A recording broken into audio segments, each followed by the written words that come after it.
Cars.com Auto Review. Hi, I'm Joe Weisenfelder with Cars.com, and this is a 2012 Fiat 500 Cabrio, or 500C. We've done a video on the regular hardtop version, so let's take a look at what makes this one sort of a convertible. Now, at least initially, because the rails stay where they are, it feels like a moonroof, a big moonroof. Stops about here. You don't get that open feeling you have in a regular convertible. You can hit the button one more time, and that brings it back even farther, opens it up more, at least for your passengers if you want to stick someone in the back seat. But then the problems also start. With the top in this position, it blocks your rear view. Whether you're looking over your shoulder or into the rear view mirror, it actually blocks your view of the cars. Even when the top is in the intermediate position or all the way up, the pillars here are actually pretty thick too, both when looking over that shoulder and this one when you're looking over your left shoulder.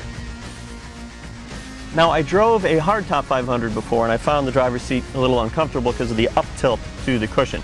It's not adjustable. That was a manual. I thought it would be better in this automatic. I'm still not super comfortable. Here's part of the problem. With it back far enough for me at my height, the steering wheel tilts, but it doesn't telescope. Then what happens is I turn and look and realize I'm staring right at the rear view mirror. I am too high. So I gotta go lower, then I'm even more uncomfortable. It gets worse.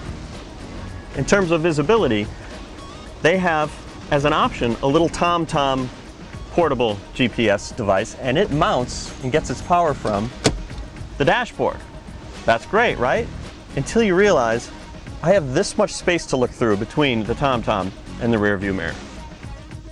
Do you notice how all these little things are starting to build up and become big, maybe bigger than the car? Here's a kind of a big thing. The automatic transmission, it's a 6-speed. I find that it shifts kind of hard. In 2012, most cars shift more smoothly than this one. So I don't want you to think there's nothing I like about the car. I like its size. I actually like small cars. I like Fiats. I owned one. It's great in the city. It's easy to park. The ride quality is actually quite good, better than the Mini Cooper, and way better than the Smart 4.2, whose name should not be mentioned. Other things I like in this particular trim level, the Lounge, which is a higher trim level, really, really nice leather on the seats. And there's more. Here's a clever little provision.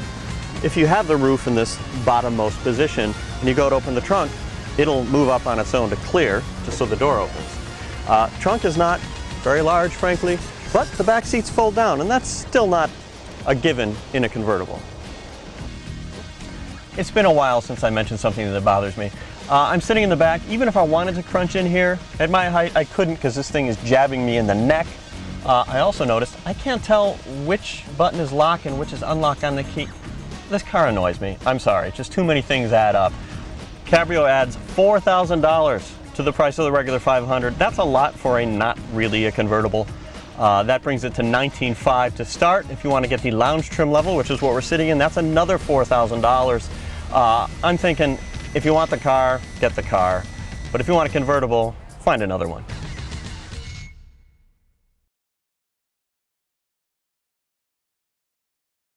For more car-related news, go to Cars.com or our blog, KickingTires.net.